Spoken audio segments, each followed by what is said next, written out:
सुप्रिय दर्शक अस्सलामु आलैकुम। आज पवित्र ईद उल आजहा अर्थात बकरीद। आज सकाले उठे आमी सर्वप्रथम स्नान करे नतून जामा कापड़ परे नामाज पढ़ते जाওয়ার জন্য रेडी হচ্ছিলাম এবং বাড়ি থেকে বের হচ্ছি।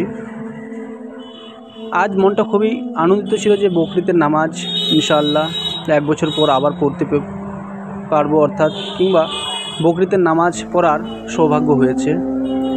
বাড়ি থেকে বের হয়ে রাস্তায় দেখছি কোনো মানুষজন নেই। আমি মনে হয় এই বছরের সর্বপ্রথম ব্যক্তি ছিলাম যে একা সর্বপ্রথম আগে বের হয়েছি। তারপরে দেখতে পাই একজন মানুষ বের হয়েছে। এটা আমাদের গ্রামের নতুন মসজিদ, জামে মসজিদ, যেখানে আমরা অজুখানা কিংবা বাড়ি থেকে বেরোনোর পর আমাদের মসজিদে গিয়ে অজু করি। তো আমিও সেখানে গিয়ে সবার সাথে একসাথে অজু কমপ্লিট করলাম। এরপর ইনশাআল্লাহ আবার রাস্তা ধরে তখনও দেখছি যে সেরকম কোনো মানুষজন নেই, বেশ 2-4জন 5জন যাচ্ছে। তো আমিও সে সময় বের হয়ে মসজিদে যাওয়ার জন্য রওনা দিয়েছি।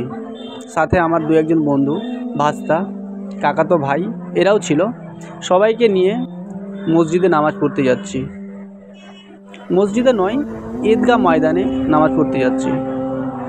তো যাই হোক, আজকে যেহেতু ঈদ অর্থাৎ বকরিদ, সবাই খুবই আনন্দিত। প্রায় ঈদগাহর সামনে এসে উপস্থিত চলে এসেছি।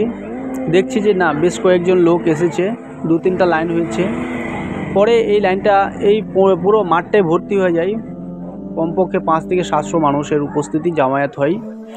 তো এসে দেখতে পাই যে না, আমি মনে হয় প্রথম ব্যক্তি নই, আমার থেকেও অনেক মানুষ যারা আগে এসেই ঈদগাহ ময়দানে উপস্থিত হয়ে গেছেন। তো এখানটায় এসে মনটা একটু খারাপ হয়ে গেল যে আমি প্রথমে আসতে পারলাম না, অর্থাৎ আমি প্রথম ব্যক্তি হতে পারলাম না। যদিও আজকে সকাল 5:30 কিংবা 5:40 ঘুম থেকে উঠেছিলাম।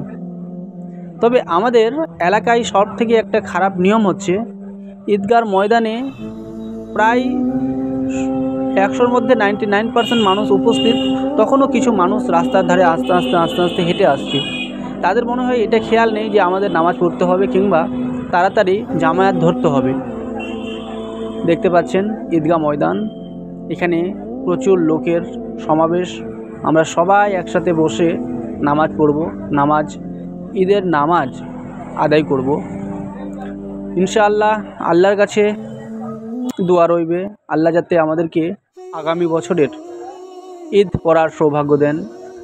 নামাজ শেষে সবাই একে অপরের সাথে মুসাফা করেন এবং বাড়ির দিকে রওনা দেয়। আমিও শেষে 2-4জন এবং মৌলানার সাথে মুসাফা করেছি। আর সে সময় মোবাইলটা রেকর্ডিং বন্ধ ছিল, যেহেতু সেই কারণে আমার মুসাফা দেখা যায়নি।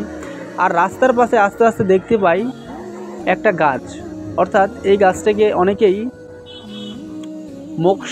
মোকসের গাছ বলে, আমাদের দেশি ভাষায় মোকসের গাছই বলা হয়।